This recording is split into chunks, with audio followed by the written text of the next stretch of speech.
उसका हेडिंग है I don't run the show. दोस्तों,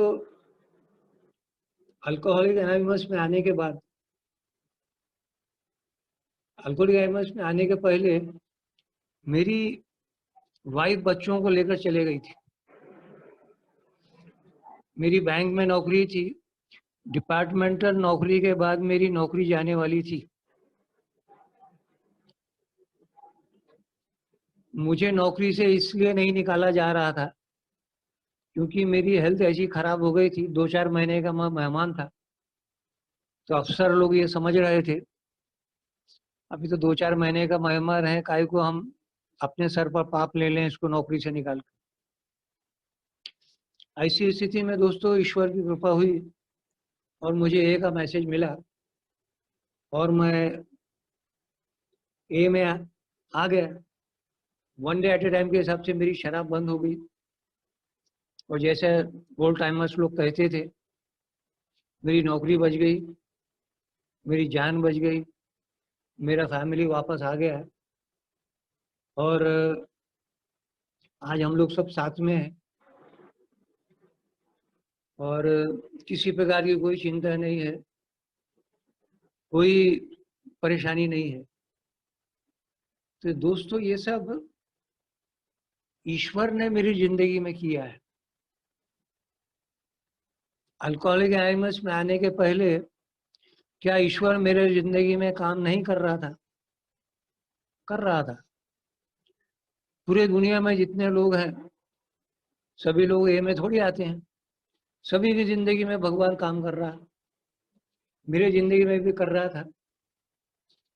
लेकिन मैं ये समझ नहीं पा रहा था, मैं ये समझ रहा था कि ये सब मैं कर रहा हूँ, भगवान का नामो निशान नहीं था। तो दोस्तों मैं जरा फ्लैशबैक में जाना चाहूँगा, मेरे जिंदगी में भगवान ने क्या क्या किया है, मेरी स्टोरी बताऊंगा। तो उसमें यही दिखेगा कि जो कुछ मेरे जिंदगी में हो रहा था और हो रहा है वो सब भगवान कर रहा है। जो कुछ भी मैं कर रहा हूँ भगवान मुझसे करवा रहा है। तो फ्लैशबैक में जाता हूँ। दोस्तों मेरे पिताजी भी शराबी थे और जबलपुर में हम रहते थे। रोज शाम को वो शराब पीकर आते थे और मेरी माँ को मारते थे। मैं रोता था तो मुझे भी मारते थे। हर रोज मैं जब सुबह स्कूल चला जाता था तो क्लास में दिन भर मैं क्लास में बैठकर ये सोचा करता था कि आज शाम को मेरे पिताजी शराब पीकर आएंगे और मेरी माँ को मारेंगे, मुझे भी मारेंगे। तो मेरा पढ़ाई में ध्यान नहीं लगता था। तो पहली क्लास से चौथी क्लास तक मैं एक मंद बुद्धि वाला स्टूडेंट था। इसका मैं एक उदाहरण बताऊंगा मेरे जीवन का। जब मैं दूसरी या तीसरी क्लास में पढ़ रहा था तो मेरे घर का वातावरण ऐसा था कि स्कूल में तो मेरा पढ़ाई में टीचर जो पढ़ा रही थी वहां मैं सुन नहीं सकता था क्योंकि मैं अपने पिताजी के शराब के बारे में सोचते रहता था। घर में तो पढ़ने का सवाल ही नहीं होता है, घर का माहौल शराबी का कैसा रहता है अपन सबको मालूम है। तो ऐसी परिस्थिति में मेरी पढ़ाई चल रही थी और दूसरी या तीसरी क्लास की बात है, फर्स्ट क्वार्टरली एग्जामिनेशन हुआ। तो उसके बाद में जब आंसर बुक एग्जाम के बाद मिलते हैं, सबको मिले, और जब मेरा रोल नंबर पुकारा गया और मैं लेने के लिए गया तो वो जो क्लास टीचर थी उसने हंस के सभी स्टूडेंट्स को बताया कि ये अपना इसने बड़ा मजेदार देखो प्रश्न का उत्तर लिखा है। प्रश्न ये था, कम्युनिटी लिविंग का प्रश्न था कि हाथ गंदे क्यों हो जाते हैं। तो मैंने जो आंसर लिखा था उसमें स्पेलिंग मिस्टेक हो गया था, और टीचर ने पढ़ के सुनाया प्रश्न और उत्तर दोनों, कि प्रश्न था हाथ गंदे कैसे हो जाते हैं। तो सिसिल ने लिखा है बंदर के नाचने से हाथ गंदे हो जाते हैं। मैं लिखना चाहता था बर्तन मांजने से हाथ गंदे हो जाते हैं। मेरी माँ बर्तन मांजती थी, उससे उसके हाथ गंदे हो जाते हैं। तो वो मैंने अपना लिखा आंसर बुक में। किताब तो मैंने पढ़ी नहीं थी और टीचर ने जो सुनाया था वो सुना नहीं था। इस प्रकार दोस्तों पहली क्लास से लेके चौथी क्लास तक मैं मंद बुद्धि था। मेरा कुछ दिमाग चलता नहीं था पढ़ाई लिखाई में। मुझे दया करके ढकेलते ढकेलते चौथी क्लास तक आ गया मैं। जब मैं चौथी क्लास में था उस समय हमारे घर में एक बहुत बड़ी घटना घटी। हमारे पिताजी जो शराबी थे, रोज तो दारू पी के मारपीट करते थे। कि 20 अप्रैल 1958 को उन्होंने इतनी बुरी तरह मेरी माँ को मारा कि वो जमीन पे गिर गई। और उसने बताया था मुझे 3-4 मिनट तक उसकी सांस बंद हो गई थी। मतलब जान जा चुकी थी और 3-4 मिनट के बाद में जान वापस आई। और जैसी ही उसकी जान वापस आई 2-3 मिनट के बाद में, तो दोस्तों वो भागी और अपने सहेली के यहाँ चले गई। दूसरे दिन वो हमको लेने के लिए आई घर पे। मेरे पिताजी काम पर जा चुके थे और वो हमको लेकर, उसके समझ में आ गया यहाँ बच्चों की परवरिश अच्छे से नहीं हो सकती है, बच्चों की पढ़ाई लिखाई भी यहाँ पे अच्छे से नहीं हो सकती है। तो वो हमें लेकर नागपुर आ गई। नागपुर में हमारे मामा के यहाँ हमें रखा गया और वहाँ पे हमारा पालन पोषण हुआ और मेरी माँ को एक छोटी सी नौकरी भी मिल गई। उस समय पे दोस्तों देखो, ईश्वर ये में हमने सीखा है, ईश्वर हमारे विचारों के द्वारा हमसे बात करता है। तो मेरे मन में विचार आया नागपुर आने के बाद, जब मेरी स्कूल की एडमिशन हो गई और मैं चर्च के पास में स्कूल था। जब मैं 5th क्लास में मेरा एडमिशन हो गया और मैं पहले दिन क्लास में जा रहा था, तो मैंने चर्च में जाकर थोड़ी प्रार्थना की।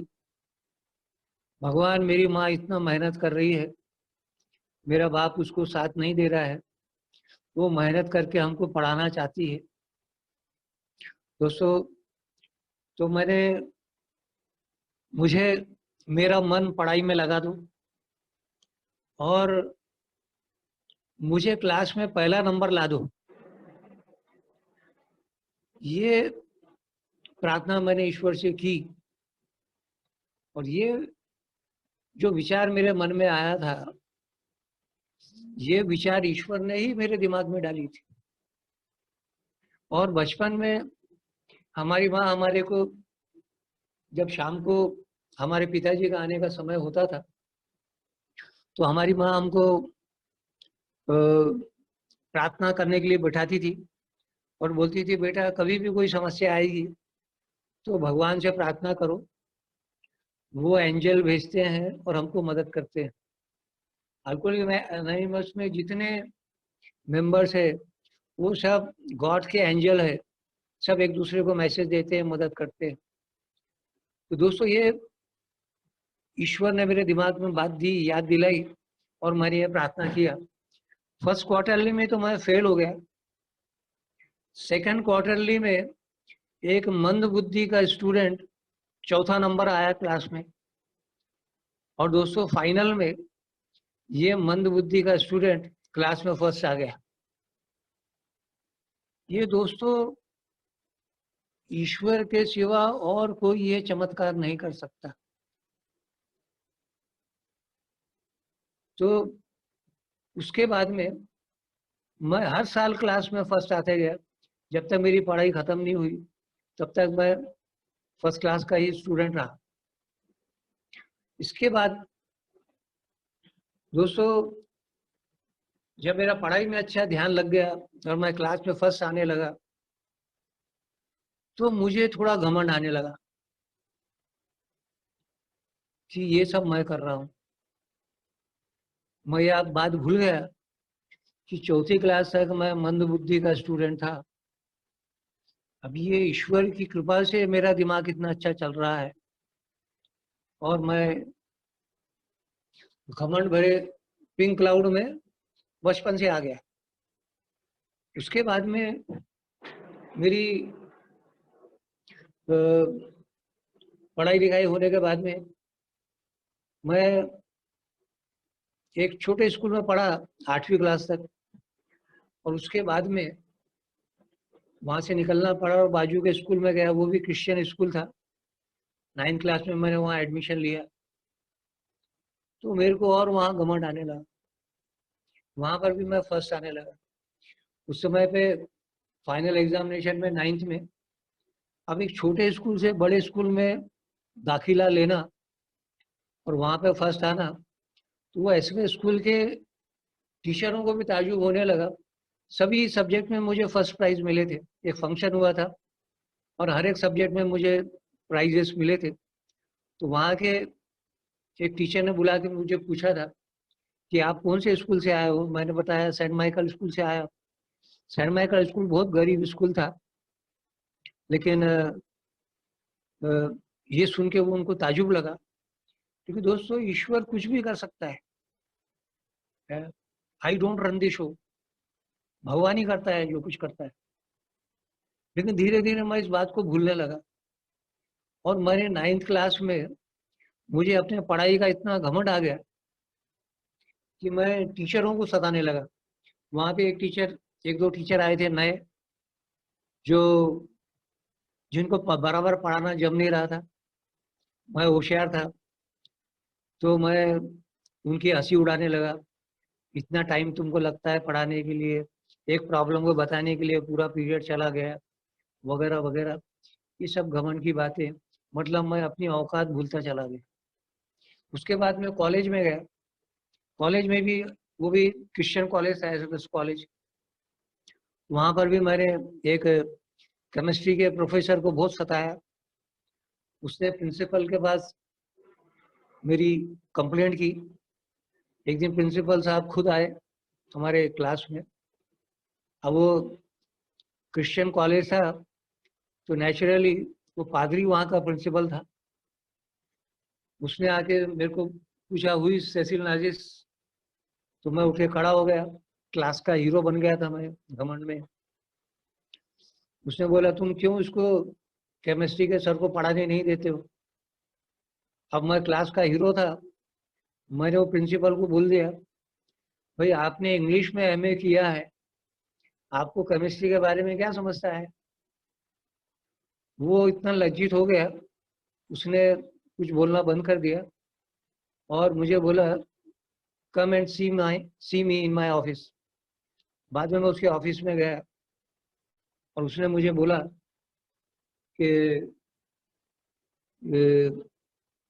बीइंग अ क्रिश्चियन, तुम प्रीस्ट लोगों से ऐसा बात करते हो, you are very poor witness of Jesus Christ. तुमको ऐसा करने के लिए बुरा नहीं लगा। मैंने बोला कि भाई मैं क्लास का हीरो हूँ प्रिंसिपल साहब, ये जैसा बात अभी आप अकेले में बुला के मुझे कर रहे हो, आप क्लास में आने के बदले अगर इधर ही मेरे को बुला लेते तो ऐसा नहीं होता। वो पादरी ने भी समझा, ये बेकार है आदमी, इसको समझाना। बहुत घमंड में था मैं, और ये घमंड इसलिए था कि मैं ये भूल गया था कि God is running the show. आज जो कुछ भी मेरा पढ़ाई लिखाई की वजह से इस कॉलेज में जो इज्जत हो रहा है, ये सब भगवान की मेहरबानी है। मैं ये गलत फहमी मुझे हो गई थी कि I am running the show. इसका दोस्तों बड़ा अपना बुरा असर मेरे जिंदगी में हुआ। उसके बाद में फिर मुझे अच्छी पढ़ाई लिखाई हो जाने की वजह से मुझे बैंक में नौकरी लग गई। एक अच्छी लड़की से मेरी शादी हो गई, अच्छे बच्चे हो गए। समाज में मैंने समाज के लिए एक हाउसिंग सोसाइटी बनाई, तो समाज में खूब नाम हो गया। तो मैं अच्छा एक स्टूडेंट था, अच्छी नौकरी मैंने प्राप्त कर ली, अच्छी बीवी मैंने प्राप्त कर ली, अच्छे बच्चे मैंने पैदा कर लिए, और समाज में जो नाम है ये सब मैंने कर लिया हूँ।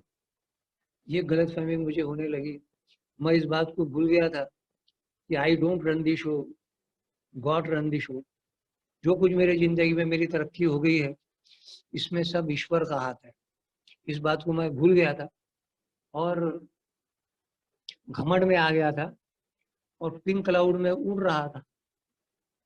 पिंक क्लाउड में उड़ते उड़ते मेरे जिंदगी में शराब आ गई। दोस्तों, जिंदगी में जो भी पाप हम लोग करते हैं उसकी एक ही वजह होती है, वो है घमंड।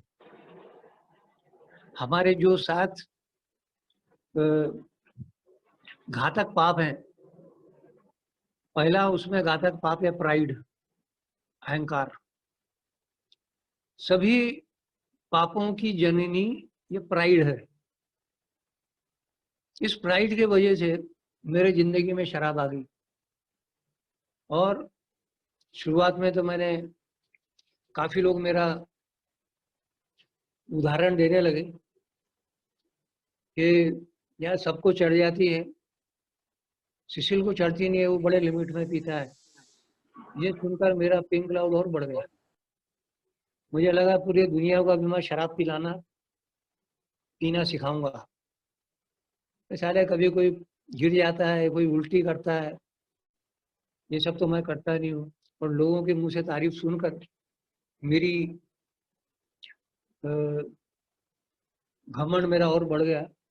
फिल्म क्लाउड में जम के मैं उड़ने लगा और मेरी बीमारी प्रोग्रेस करने लगी।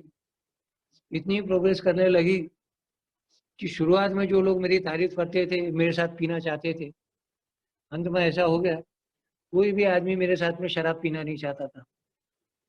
मैं जो बस्ती में रहता था वहाँ पीने के लिए उनके पास जाता था तो मुझे देख के लोग भाग जाते थे।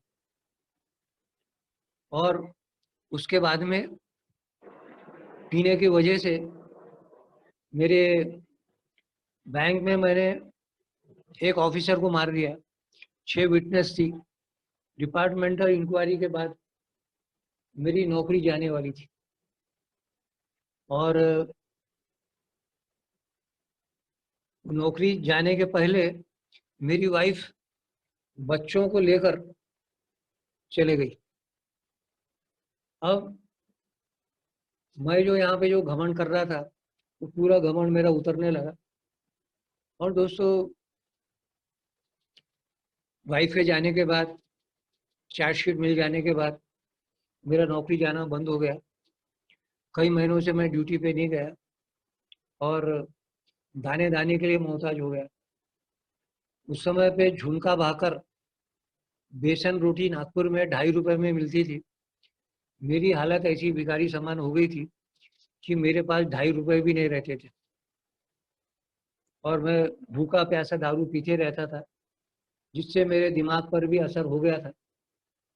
और दोस्तों, ऐसी परिस्थिति में बहुत लोगों के जाके हाथ पांव मैंने जोड़ा कि मेरी बीवी को समझाओ। और मैं, लोग बोल रहे थे कि तुम शराब बंद कर दो, फिर हम तुम्हारी वाइफ को समझाएंगे। ये सब होने लगा। पादरी ने भी मुझे बोला तुम शराब बंद करो, और पादरी ने मुझे एक मैसेज दिया कि एक ही मीटिंग में जाओ, शराब बंद करो, फिर मैं तुम्हारी वाइफ से बात करूंगा। तो दोस्तों, वाइफ, पादरी ने जब बोला कि तुम अपना मीटिंग में जाओ और शराब बंद करो, क्योंकि उसी पादरी के ने एक मीटिंग यहाँ शुरू किया था। अपने बम्बई के जो एक ए मेंबर थे अनिल डी, वो नागपुर में आए थे और वो पादरी से वो मिले थे और उनके साथ में मिलकर उन्होंने नागपुर में अल्कोहलिक एनोनिमस शुरू किया था। अभी नागपुर में करीब 70-75 ए के ग्रुप्स हैं, पक्की संख्या मालूम नहीं है, 70 तक तो होनी चाहिए। तो वो पादरी ने मुझे प्रॉमिस किया तू शराब बंद कर। तो मैं वो पादरी को इम्प्रेस करने के लिए अल्कोहलिक एनोनिमस में आ गया। उस समय भी मैं पिंक क्लाउड में था। वो पादरी के ऊपर बड़ा गुस्सा आया मुझे। मैं ये नहीं समझ रहा हूँ कि भगवान फिर से मेरे लिए रास्ता खोल रहा है, भगवान का काम चालू है।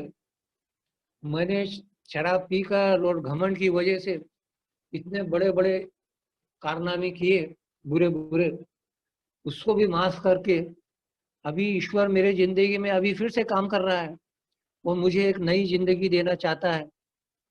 लेकिन घमंड की वजह से मैं समझ नहीं पा रहा था। मुझे ऐसा लग रहा था कि यह भगवान क्या कर रहा है। ये ए में आने के पहले की बात है, ये भगवान क्या कर रहा है। मैं सोच रहा था वो पादरी के बारे में, ये पादरी, इसको किसने पादरी बना दिया है, इसको इतना भी नहीं समझता है। अगर मेरी वाइफ आज आ जाएगी तो मैं आज ही शराब बंद कर दूंगा। लेकिन अब जाने दो, ये पादरी को कौन समझा है। अब इसको इम्प्रेस करने के लिए अपने को तो मीटिंग में जाना ही पड़ेगा। और मीटिंग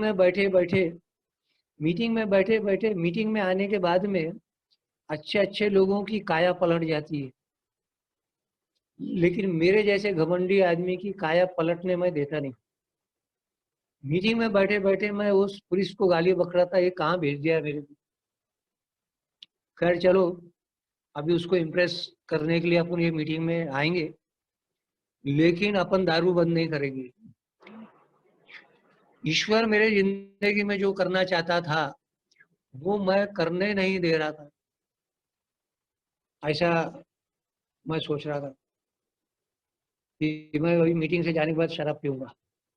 मीटिंग खत्म होने के बाद में वो पादरी मुझे मीटिंग में मिला और उसने मुझे बोला, Cecil, I am very much pleased to receive you here. Now you will get everything back, but don't ask how and when. उसके एक एक शब्द है दोस्तों ये जो मैंने हूबहू बोला हूँ और मैं बड़ा खुश हो गया। चलो, इसको तो मैंने बेवकूफ बना दिया। मैं ये नहीं समझा कि मैं अपने आप को बेवकूफ बना रहा हूँ। और दोस्तों, रोज मैं अपने घमंड की वजह से ठान लिया, बिल्कुल शराब नहीं बंद करूंगा। मैं मीटिंग में जाऊंगा और पादरी को पीछे लगूंगा। तो दोस्तों, ऐसा मैं रोज शराब पी के जाने लगा और मीटिंग से निकलने के बाद भी मैं जाके शराब पीने लगा। तो मुझे ए में आने के बाद में सोब्राइटी मिलने के लिए 1.5-2 साल लग गए। ये मेरा घमंड था। ईश्वर ये शो चलाना चाहता था, ईश्वर मेरे जिंदगी में काम करना चाहता था, मुझे ईश्वर अच्छी जिंदगी देना चाहता था, लेकिन मैं उसे मौका ही नहीं दे रहा हूँ मेरा भला करने के लिए। तो हमारे एफर्ट के बगैर ईश्वर भी अधूरा है। We need grace of God, at the same time God needs our efforts. हमारी इच्छा चाहता है और हमारी कोशिश चाहता है। जब मेरी इच्छा पैदा होगी और मैं कोशिश करूंगा, तब ईश्वर की कृपा काम करती। ईश्वर ने मेरे लिए पहले से इंतजाम करके रखा है। यहाँ पर मैं एक एक्सपीरियंस का और उल्लेख करना चाहता हूँ कि मैं जिंदगी भर ये सोचता रहा कि मेरी माँ इतनी अच्छी थी, भगवान ने मेरे बाप के द्वारा उसको इतनी तकलीफ क्यों दिया। ये भगवान कैसा काम है भगवान का। तो God has different ways to work in our lives. तो भगवान को हमारे, जैसे हम कोई भी फिल्म देखते हैं, 6 महीना पहले शूट होती है, 6 महीने के बाद में हम उसको टीवी पे या थिएटर में देखते हैं। भगवान हमारी आने वाली फिल्म देखता है, और उसको आने वाले मेरी फिल्म देखा था भगवान ने कि आगे चल के ये 85 में करीब में ये अल्कोहलिक बन जाएगा, और जबलपुर में 85 तक ए का कोई ग्रुप खुलने वाला नहीं है। अभी अभी ए का ग्रुप वहां पे खुला हुआ है। तो इसकी जान बचाने के लिए गॉड का प्लान था, गॉड ने मेरे को चुना था कि ये तो इसको मैंने फिजिकल एलर्जी दिया हुआ है, तो मैं इसको नागपुर शिफ्ट करवा देता हूँ। इसलिए उसने मेरी माँ को मेरे बाप के द्वारा जो तकलीफ दी गई उसका फायदा उठाकर हमें नागपुर शिफ्ट करा दिया, ताकि मुझे अल्कोहल एनोनिमस की मीटिंग यहाँ मिल जाए और मैं दारू बंद करूं, फिर भगवान मुझे यूज करे शराबियों की मदद करने के लिए। लेकिन मैं ईश्वर को काम करने नहीं दे रहा। ईश्वर ने मेरे जिंदगी में पहले से बहुत कृपा रखी हुई है। ये ईश्वर की कृपा है कि भगवान ने मुझे शराबी बनाया, भगवान ने लिए मुझे ए की व्यवस्था कर दी नागपुर में, और भगवान ने मुझे ए में लाया है। ये भगवान ने कर चुका है।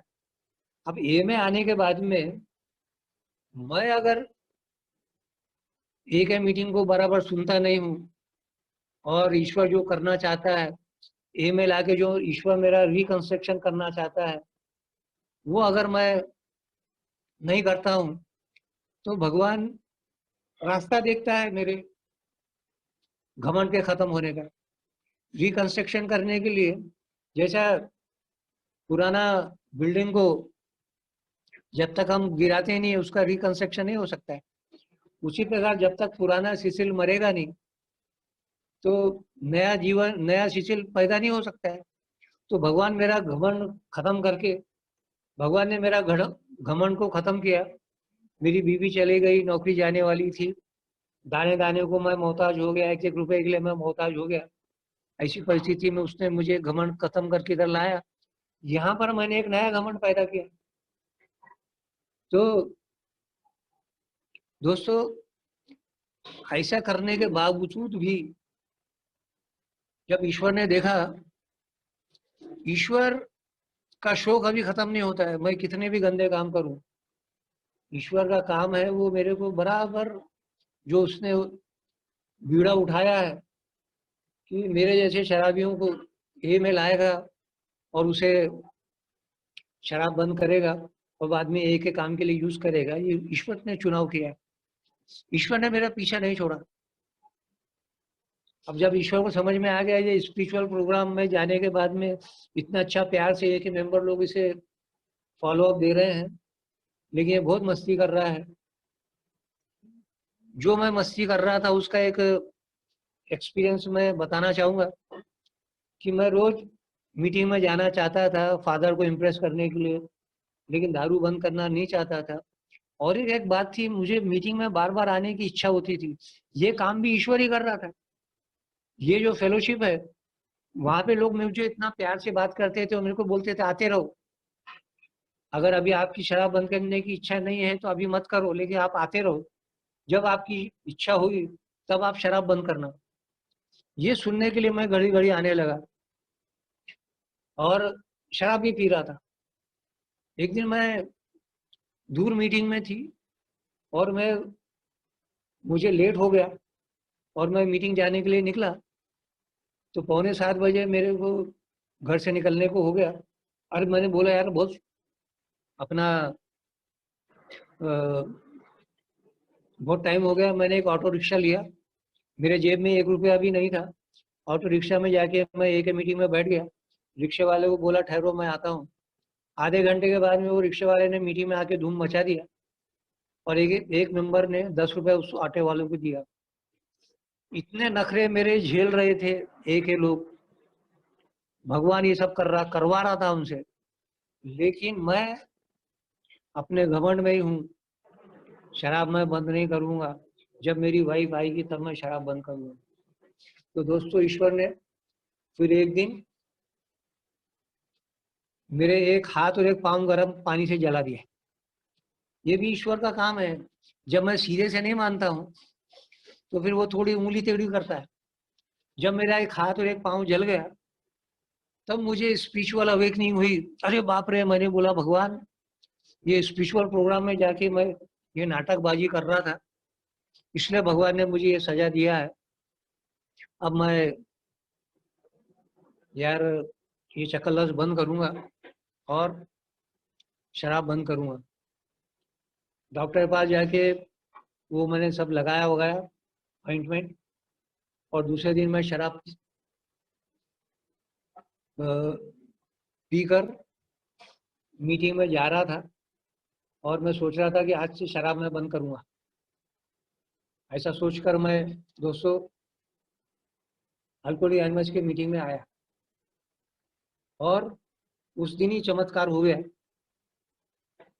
मीटिंग में मैं पीछे बैठा हुआ था और लोग शेयरिंग कर रहे थे, आप लोग। वो शेयरिंग सुनकर मैं ऐसा रोने लगा कि मुझे कंट्रोल करना मुश्किल हो रहा है और मेरे अंदर से आवाज निकल गई, भगवान मेरी भी शराब बंद कर दो, मैं भी इनके समान बनना चाहता हूँ। दोस्तों अभी शेयर करते करते अभी मेरे रोंगटे खड़े हो रहे, मेरे आंख में पानी आ रहा है। उस समय पे मैं रो कर बोला, भगवान मुझे भी इनके समान बना दो, मेरी शराब भी बंद कर दो, इनके समान मैं भी जिंदगी जीना चाहता हूँ। उस समय ऐसे रोंगटे खड़े हुए। और इसी को दोस्त बोलते हैं भगवान, सत विवेक बुद्धि। अल्कोहलिक एनोनिमस की मीटिंग में निरंतर आते रहने से, भले ही मैं चकलसबाजी कर रहा था लेकिन मैं आते रहा मीटिंग में। अगर मैं मीटिंग में आना बंद कर देता तो ये सत विवेक बुद्धि जागृत नहीं होती। इसको साइकोलॉजिकल चेंज इन पर्सनालिटी बोलते हैं, मनोवैज्ञानिक परिवर्तन। ये सिर्फ अल्कोहलिक एनोनिमस की मीटिंग में होता है और ये भगवान करता है। दोस्तों उसी समय भगवान ने मेरी प्रार्थना सुन ली और चेयरमैन ने एक अनाउंसमेंट किया कि कल संडे है, बड़ी मीटिंग है, 9 बजे से 4 बजे तक वर्कशॉप होगा, उसमें सब लोग आ जाओ। और दोस्तों दूसरे दिन मैं 8:45 बजे बगैर दारू पीकर मीटिंग में पहुंच गया। अभी फिर से मुझे रोना आ रहा है, आंख में मेरे पानी आ रहा है। ये ग्रेटिट्यूड के आंसू है कि मैंने कितना मेरा नॉन कोऑपरेशन था। ईश्वर मेरा रिकंस्ट्रक्शन करना चाहता था लेकिन मेरा नॉन कोऑपरेशन होने के बावजूद भी ईश्वर ने अपना शो चालू ही रखा। और दोस्तों वो पहला दिन मेरा सोब्राइटी का था। वहां मैं पहुंच गया और वहां पहुंचने के बाद में मैंने अच्छा एक्टिव पार्ट लिया। दोस्तों कोई विड्रॉल नहीं, कुछ नहीं, 24 घंटा मैं दारू पीने वाला था। आजकल फैशन हो गया है कि ज्यादा कुछ विड्रॉल रहा तो डिहाइड्रेशन सेंटर में भर्ती कर दिया जाता है अल्कोहलिक को। हमारे समय में डिहाइड्रेशन सेंटर नहीं था। उस वर्कशॉप में मेरा डिटॉक्स हो गया। ये काम, इतना बड़ा चमत्कार, मनोवैज्ञानिक परिवर्तन दोस्तों भगवान ही कर सकता है अल्कोहलिक एनोनिमस की मीटिंग में। दोस्तों अल्कोहलिक एनोनिमस का मीटिंग जो है वो हाइयर पावर है। ये अपना 15 जून के थॉट में लिखा हुआ है। अल्कोहलिक एनोनिमस को, मीटिंग को हम, और फेलोशिप को और स्पॉन्सर को हम हायर पावर मान सकते हैं। और जब हम इस मीटिंग में जाते हैं तो ईश्वर वहां पर हाजिर होता है। When 2 or 3 gathers in my name, I am there in the midst of them। ऐसा भगवान बोलता है। ईश्वर वहां होता है। मतलब जो लोग भगवान को नहीं मानते हैं, उच्च शक्ति को मान लिया, तो भी ईश्वर की कृपा से ईश्वर उनके जिंदगी में काम करने लगता है। ये मीटिंग के अंदर में ईश्वर ने काम किया। और दोस्तों उसके बाद में मैं जब वर्कशॉप खत्म होने के बाद में घर में गया, मेरे घर में तो कोई था नहीं। जैसे मैंने दरवाजा बंद किया हूँ, 2 दोस्त लोग शराब लेकर आ गए और मैंने खटखट किया, मैंने दरवाजा खोला। उन्होंने बोला चलो शराब पियेंगे। मैंने बोला मैंने शराब पीना बंद कर दिया। उन्होंने बोले तू तो अभी पिया हुआ दिख रहा है। मैंने सोचा ये मानने वाली नहीं है दोस्तों, मैंने उनको धक्का दे के भगा दिया और दरवाजा बंद कर दिया। ये दोस्तों ये ताकत अल्कोहल एमएस की सिर्फ मीटिंग में ही मिलती है।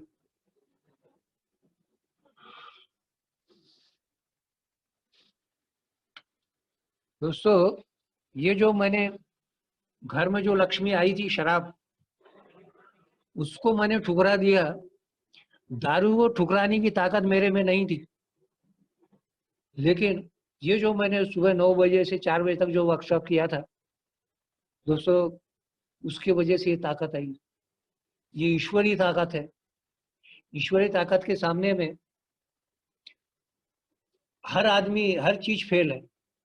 दोस्तों वो लोग चले गए। बाद में मैंने सोचा, अब देखो जैसी मेरी शराब बंद करने की इच्छा हो गई और जैसा मैंने ईश्वर को कोऑपरेशन देना चालू कर दिया, ईश्वर का शो फुल स्विंग में शुरू हो गया। जब वो लोग चले गए तो मेरे मन में विचार आया, ईश्वर हमारे विचारों के द्वारा बात करता है, ईश्वर का शो चालू रहता है। मेरे मन में विचार आया कि भैया अभी बहुत से लोग हैं जो लोग शराब लेकर आएंगे, किस किस को मैं मना करूंगा। अपन ने आज मीटिंग में सुना है कि जहाँ शराब अवेलेबल है वहाँ हमको जाना नहीं चाहिए। अब तो मेरे घर में ही शराब अवेलेबल है, तो मैं दोस्तों अपना घर छोड़कर ताला लगा के 4:30 बजे निकल गया और एक बगीचे में जाके आराम किया। उस बगीचे में इसलिए गया मैं, वो बगीचे के बाजू में एक का ग्रुप था, 7 बजे मीटिंग थी। 6:30 बजे तक मैंने वो बगीचे में आराम किया और 7 बजे मीटिंग में गया। मीटिंग खत्म होने के बाद 8:30-9 बजे मैं पिक्चर देखने गया और रात को मैं 12-1 बजे घर को पहुंचा। मेरे जितने दोस्त थे 10-15 दिन तक मेरा यही सिलसिला चला। मेरे जो पीने वाले दोस्त थे उनको पता चल गया कि भैया ये अभी अपने काम का आदमी नहीं है। उन्होंने नया अड्डा ढूंढ लिया दारू पीने का और मेरे जिंदगी से दोस्तों शराब चले गई।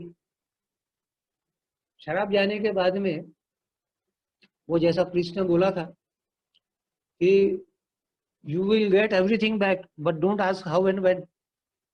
उस प्रीस्ट को भी भरोसा था कि भगवान अगर ये दारू बंद करेगा तो भगवान इसके जिंदगी में चमत्कार करेगा।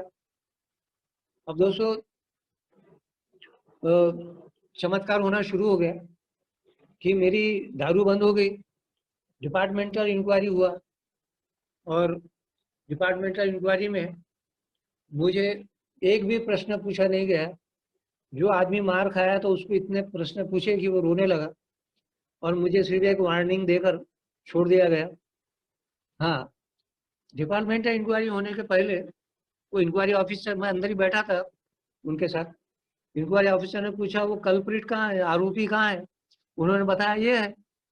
अरे बोले यार ये तो कोई भी एंगल से शराबी दिखता नहीं है। दोस्तों मेरे फाइल में पूरे शराब के कारनामे लिखे हुए थे। वो पूरी फाइल उन्होंने पढ़ लिया था और उन्होंने एक इमेज बना के बैठे थे कि शराबी की हालत कैसी हुई, वैसी इमेज बना के बैठे थे। लेकिन अल्कोहलिक एमएस में आने के बाद 6 महीना मुझे हो गए थे। 6 महीने में आदमी बहुत स्मार्ट हो जाता है, उसकी पर्सनालिटी बदल जाती है। तो मेरी पर्सनालिटी एक शराबी समझ नहीं दिख रही थी। उन्होंने बोला यार ये तुम तो कोई से भी एंगल से शराबी दिखते नहीं हो। मैंने बोला साहब मैं पहले शराब पीता था, अभी मैं शराब नहीं पीता हूँ और अल्कोहलिक एनर्जी की मीटिंग अटेंड करता हूँ। वो बड़े इम्प्रेस हो गए। वो मुझसे इम्प्रेस नहीं हुए, अल्कोहलिक एमएस से इम्प्रेस हुए। उन्होंने बोले यार ये हमने बहुत सारी इंक्वायरी ली और कई जो दारू पीने वाले थे उनको हमने डिसमिस कर दिया, लेकिन तुमको एक चांस देंगे, तुम पहले आदमी हो हमारे लाइफ में जिसने दारू बंद किया है। तो दोस्तों ये देखो भगवान का शो कैसा है। ये मेरी नौकरी बच गई और नौकरी बचने के बचने के साथ मेरी प्रमोशन हो गई। अब देखो भगवान का शो चालू है, मेरे फेवर में अब शो हो रहा है। सीनियरिटी के हिसाब से मेरा इंटरव्यू कॉल आ गया और मैं इंटरव्यू देने के लिए रिजर्वेशन कर लिया, जा रहा था। उस समय पे 1989 की बात है, बहुत जम के पानी आया और पूरे इंडिया की ट्रेन कैंसिल हो गई। लेकिन जिस दिन हमारा रिजर्वेशन था उस दिन गया मैं, उस दिन पता चला है कि जिससे रिजर्वेशन था वो ट्रेन बंद हो गई। मैंने एक टीसी को पूछा, भाई मेरे को बॉम्बे जाना है, तो बोले एक ट्रेन ये जा रही है भुसावल तक, तुम ये भुसावल तक चले जाओ, वहां से आपको ट्रेन मिल जाएगी। अब देखो भगवान का शो चालू है और मेरी जिंदगी में मिराकल होना चालू हो गया। मैं वो ट्रेन में बैठ के भुसावल चला गया। भुसावल में उतरा तो वहां पर एक इलाहाबाद बॉम्बे मेल 3 दिन लेट आई, वहां पहुंची, उसमें मैं बैठ गया और बॉम्बे पहुंच गया। देखो भगवान का चमत्कार, भगवान का शो देखो। जब मैं भगवान को कोऑपरेट करता हूँ तो भगवान अपना शो करता है और मेरे जिंदगी में चमत्कार होते रहते हैं। थाने पे पास में जाके रुक गई गाड़ी। मैंने उतरा और एक आदमी को पूछा, भैया मुझे वीटी जाना है, तो लोकल है क्या? उसने बोला 4-5 दिन से लोकल बंद है, शायद ये लोकल जाएगी। जैसे उंगली बताया वो लोकल शुरू हो गई, उसमें मैं बैठ गया। God's miracle working power was working. और दोस्तों मैं उस लोकल में बैठ गया। वीटी में जाकर मैंने कपड़े वपड़े बदले और एक टैक्सी में बैठ के ऑफिस चला गया। वह पानी गिरने की वजह से बम्बई के लोकल लोग ही इंटरव्यू देने नहीं पहुंचे थे और मैं पहुंच गया। देख लो दोस्तों, अल्लाह मेहरबान तो गधा पहलवान। बस मुझे भगवान को शो चलाने देना चाहिए मेरे जिंदगी। और दोस्तों वहाँ इंटरव्यू हुआ, वहां पर भी यही बात हुई कि आपका लीव रिकॉर्ड बहुत खराब है, इस बार आपका प्रमोशन नहीं होगा, लेकिन अगर आप ऐसी कैरेक्टर बनाकर रखेंगे तो अगले बार में आपका प्रमोशन हो जाएगा। दोस्तों मैं आया और मुझे यहाँ पर लोग चिढ़ा रहे थे, क्या हुआ तेरे इंटरव्यू का, फेल हो गया। और दोस्तों 15 दिन के बाद में मेरी प्रमोशन ऑर्डर आ गई। जो लोग मेरे पे हंस रहे थे वो लोग बोलने लगे, वो लोग बोलते थे मेरे को, पूरा दारू पी के इतना ढिंगाने किया है, अब प्रमोशन का भी ख्वाब छोड़ दे। लेकिन दोस्तों जब मेरी ऑर्डर आ गई, जलगांव के लिए आए, वहां पे मेरे को एक ओल्ड टाइमर मिला, अनिल डी। और उसने भगवान के बारे में बहुत मुझे ट्रेनिंग दिया और मेरे जिंदगी में और चमत्कार होने लगे। फिर मेरी नौकरी बच गई। बाद में मेरी वाइफ भी वापस आ गई और दोस्तों सब बढ़िया होने लगा। अब दोस्तों आखिरी में आज आज की स्थिति क्या है? आज की स्थिति में मुझे कोई प्रॉब्लम नहीं है। जो कुछ भी हो रहा है, मेरा मेरी स्पिरिचुअल कंडीशन अभी ये हो गई है, स्पिरिचुअल मेच्योरिटी। अब कोई भी प्रॉब्लम आता है तो मैं उसको समझ रहा हूँ ये ईश्वर का प्लान है मेरी भलाई के लिए। ये मेरे पिछले जिंदगी में जो कुछ भी घटनाएं घटी है, कि मेरी माँ को जो तकलीफ मिली है और दारू पीने के बाद में मेरी वाइफ जो चले गई है, मेरी नौकरी जो जाने वाली थी, ये सब जो समस्याएं थी, ये सब समस्याएं मेरी जिंदगी में इसलिए आई थी कि ये भगवान इस समस्या के द्वारा मुझे स्पिरिचुअल रास्ते पे चलाना चाहता था। कि जो कोरोना वायरस का जो अफवाह चल रही है, जो कुछ भी पूरे वर्ल्ड में जो कुछ चल रहा है, इसमें मुझे बिल्कुल, मैं भयभीत नहीं हूँ, विचलित नहीं हूँ। इसको भी मैं गॉड का प्लान समझ रहा हूँ कि मेरे जैसे शराबी लोग जो ए में आने के बाद भी घमंड कर रहे हैं, उनका दिमाग ठिकाने पर आ जाए, ऐसा गॉड का प्लान है। और ये बड़े बड़े देश जो हमारे दुनिया के एक दूसरे को डिस्ट्रॉय करने के लिए बड़े बड़े वेपन और बम बना रहे थे, भगवान ने उनका सबका ध्यान कोरोना वायरस से लड़ने के लिए लगा दिया, आपस के झगड़े खत्म करवा दिया। ये गॉड का शो है। कोरोना वायरस का जो शो चल रहा है, ये भी गॉड का शो है। इसमें गॉड का प्लान है कि आपस में लड़ो मत, और इसको करने के लिए उसने सबको कोरोना वायरस से लड़ने में भिड़ा दिया। ऐसा मेरा विचार हो गया है। ये सारी बातें, ये तो मेरे विचार बदले हुए विचार हैं दोस्तों। ये विचार अल्कोहली एमएस में आने के बाद में ये जो स्लोगन है, I don't run the show, God is running the show, जो कुछ हो रहा है वो सब हमारी भलाई के लिए हो रहा है। अब आज मेरा ऐसा विश्वास हो गया है, तो हर प्रॉब्लम को मैं उसका स्वागत कर रहा हूँ। अभी कोरोना वायरस, अभी अल्कोहलिज्म जो बीमारी था हमारा, उसके लिए कोई दवाई अभी तक बनी नहीं है, लेकिन भगवान ने हम शराबियों के लिए रास्ता निकाला, अल्कोहलिक एमएस का निर्माण कर दिया। कोरोना वायरस का तो एक ना एक दवाई निकल जाएगी, लेकिन जिसकी दवाई निकली नहीं उसके लिए भगवान ने हमारे रास्ता खोला है। तो कोरोना वायरस से क्या डरना, ये भगवान का शो है। पूरी दुनिया को वालों का घमंड खत्म करने के लिए, खास करके मेरे जैसे, पूरी दुनिया की मुझे इन्वेंट्री नहीं लेना है, मेरे जैसे शराबियों की जो घमंड है उसको दूर करने के लिए ये सारी योजनाएं हैं। और इसके लिए मैं फिर से भगवान को धन्यवाद देता हूँ कि भगवान ने ये सारी समझ मुझे, स्पिरिचुअल बातें मुझे यहाँ पे सिखा दी और उसके शो के द्वारा, और इसलिए मैं आज बड़ा सुखी और समाधान हूँ। इसलिए मैं ईश्वर को धन्यवाद देता हूँ कि भगवान तूने मुझे और मेरे परिवार को अच्छा इम्यून सिस्टम जो है वो स्ट्रांग बना दिया है। कोई वायरस हमारे अंदर जा नहीं सकता है। इसी प्रकार का इम्यून सिस्टम पावर पूरी दुनिया के लोगों को दे, ऐसी मैं भगवान से प्रार्थना करता हूँ। और इसी प्रार्थना के साथ मैं आप लोगों से आज्ञा चाहता हूँ। मेरे बोलने में अगर कुछ गलती हुआ होगा तो आपका मैंने क्षमा चाहता हूँ। और अभी अगर आप लोग चाहें तो क्वेश्चन आंसर कर सकते हैं। Thank you.